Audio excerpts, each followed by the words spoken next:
G'day, I'm Luke from Bellwayers and Metal Detectors here in Perth, Western Australia. Today I'm just going to give you a bit of a quick demonstration on the barrier metal detector from Slavutich Technology.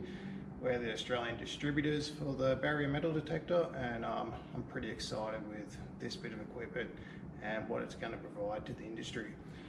So just for our demonstration today, just got a few bits of ore from general mines around the country. Got some hard rock from quarries and gold mines, copper mines, some iron ore, a bit of coal, mainly our main exports here in Australia, and then some general test pieces that we're going to show you how it reacts on the trends.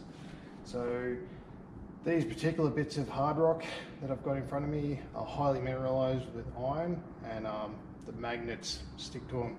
So these cause a fair few issues for people. With some metal detectors out there in the field, these kind of rocks will give false trips. Obviously these aren't as magnetic, or not really any there. And then we got the mild steel, and then we got a couple of bits of stainless. So I'll quickly just show you how the trends look when we put the pieces through. So obviously got the coal there, nothing showing up. Got the bit of magnetic hard rock, nothing on the trends. Nothing on the trends. Just run through these quickly because all these bits of general ore are invisible to the barrier metal detector, which makes it why it's such a great unit. The iron ore, and then we'll come down to a little grease fitting just to show you the thing's working. So as we put that through, you can actually start to see the deflection. Something that size we don't want to be picking up. Probably the smallest I've seen requested is generally an M20 nut. And as you can see, the M20 nut gives a very good signature on the barrier metal detector, so you can tune it to pick up sizes like that. Generally speaking, I would probably, from experience with other metal detectors, it's usually hard rock mines are looking for smaller bits like that, so that'll work well with your rocks like this. And then this was generally kind of pieces you're looking for in iron ore, or usually you want to let these pieces go through because it's the downstream equipment won't be affected. So you can see the trends when you're putting these bits through. Obviously a bigger deflection, and then a bigger deflection once again. So you get a really positive result. And then the bits, the bolt,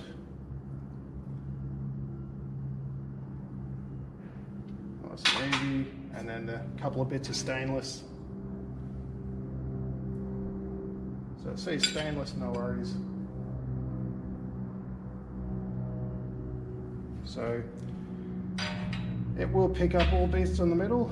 And one other quick feature I'll quickly show you is one of the downfalls with most metal detectors in the field, even the common ones that you do get a bit of luck with, and it's the coil design. So with this coil, it's what I'd call a transceiver.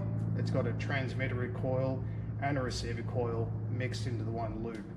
What you would generally find in most metal detectors, you'll either have the transmitter or the receiver at the bottom, and vice versa at the top. So transmitter at the top, receiver at the bottom. So what that means is the further the bit of metal gets away from the receiver coil, the weaker the signal is. So I'll quickly show you an example of that. So at the bottom here, close to the coil, you're going to get a bigger signal.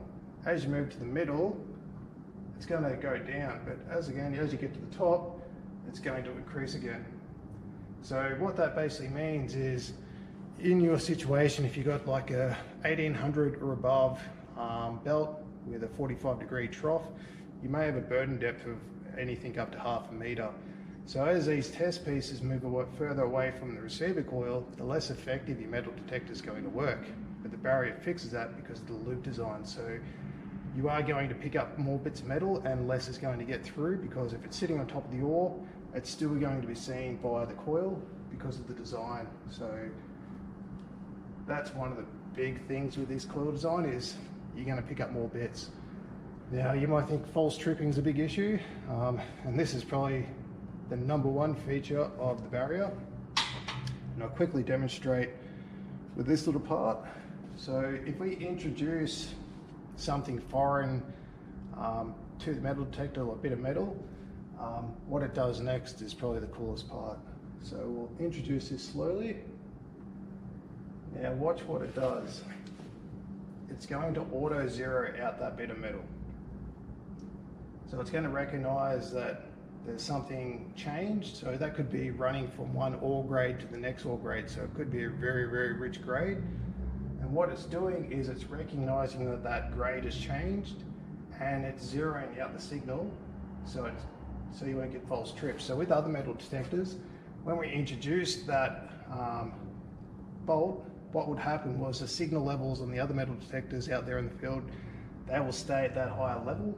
That with the barrier, it pulls it down. Now what happens when it stays at high level, a bit goes through that you don't want to pick up, and it false trips because it's already raised the threshold to that point that's going to trip it. With the barrier, it recognizes that something's changed and it automatically calibrates itself out. And when I pull it away, it's going to do the opposite. It's going to then recalibrate itself back to zero. And that's one of the coolest features, and the only metal detector with that feature available in the world. And how easy it is to set up the threshold? Well, you basically just go to the front screen here, and we recognize that this is probably a 100-bit. This is probably like a 800-bit. So if we want to pick up or not see this and pick up this bit, we literally just go in here and go 200-bit, 800-bit. We'll set the threshold to 500, and that's calibrated. That's all you need to do. That's how easy this metal detector is to set up. It's leaps and bounds in technology above the rest. And if you do have any questions, feel free to contact us, and I'm more than willing to answer your questions. And if you are in Perth or the Western Australia region, you're more than welcome to come to our warehouse and play with the barrier and get a feel for it. I can't recommend this unit more. It's really good. Thanks.